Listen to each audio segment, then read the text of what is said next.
Okay, give it up for Aaron War. Aaron produces shows for ABC, Apple, and Amazon TV with past work on 2020 for Investigation Discovery and Extreme Home Makeover. His latest feature, American Criminals, based on Nathan Leopold's life plus 99 years, was completed in 2024, marking the 100th anniversary of the infamous Leopold and Leb case. Leb? I said that right. Loeb? Damn it. Beautiful. Great. It's a great biography, honestly. Thank you. Okay, Kathy Wells. Say hi to Kathy. Kathy. She is the CEO of Pyro Light Productions, transitioned from acting in Desolate in 2013 to directing. She made her debut in 2016 with the short film Phil Chandler, Private Investigator. Give it up for Kathy Wells, please. Next up of our judges is Brian Titus Yarbrough. Brian Yarbrough, born in P-Town, Illinois, is a recording artist, a film producer, actor, and writer, as well as an African-American Hall of Fame inductee for youth work. A community leader and owner of the Vault 309 studio, his films have screened nationwide and internationally. Give it up for Brian Titus Yarbrough. Thank you. Next up is Isaac Wells. Isaac is a Canadian-American actor and voice actor, co-founded Pyro Light Productions with Kathy Wells, and he's known for voicing Skeletor and indie game roles. Isaac turned health challenges into a creative career in film and voice work. And we are going to need to hear the Skeletor voice at some point, so. Got the mic. You got the mic. Yeah. All right. Okay, give it up for Isaac. Thank you. And the last judge is Matt Richmond. Matt is a Chicago-based writer and director. He earned acclaim with George in 2023, which played here on this giant screen, an Oscar-qualified short. And Never Had a Bad Day, which won the Audience Award at the Boston International Film Festival. Give it up for Matt Richmond. Okay, we're going to ask a question to Aaron first. Let's try to keep it to about 2 minutes here if we can. In your opinion, what distinguishes a truly innovative film from one that simply feels derivative of past works?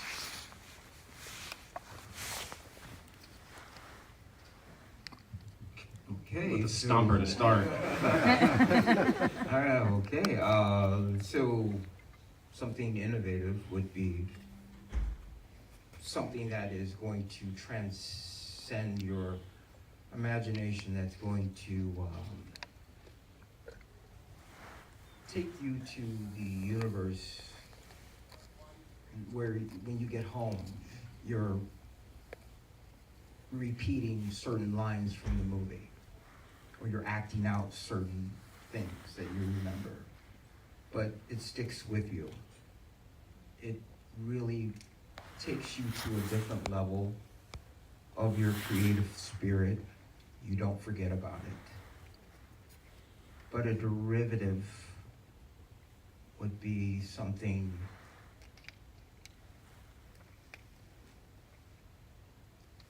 for us indie filmmakers, if you could say, been there, done that.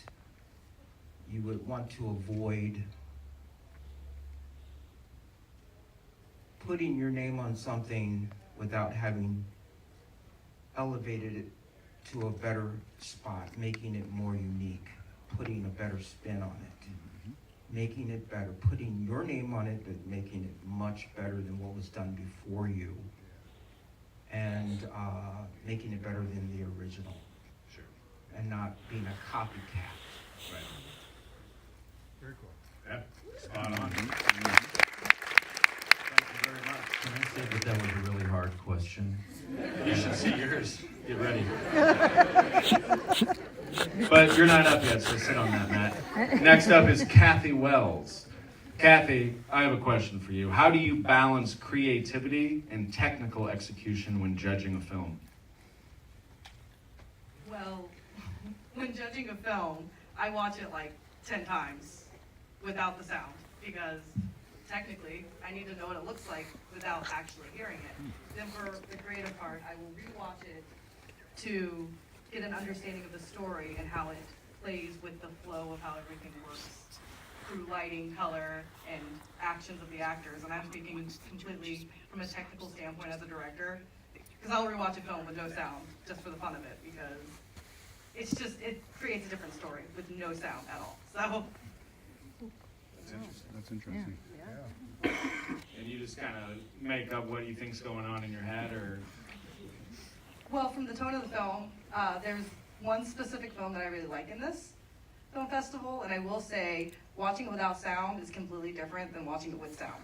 Okay. So, but it still gives the same overall feeling when it comes to telling the story. And I do enjoy when people connect the feeling to the sound.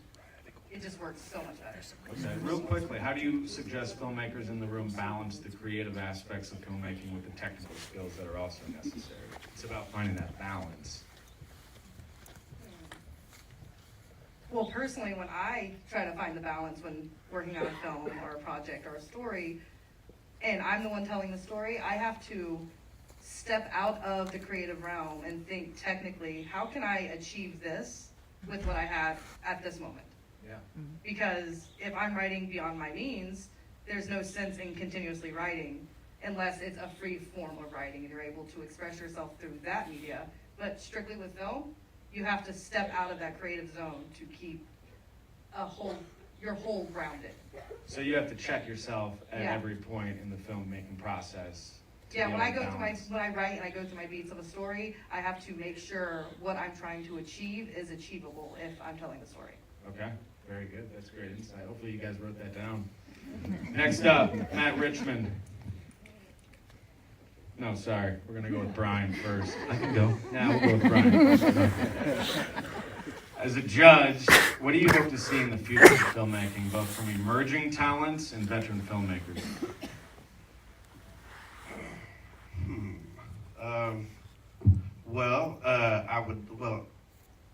Specifically for this, I would love to see some new categories open up. I'd love to see the animation be its own. I'd like to see the cinematography be its own.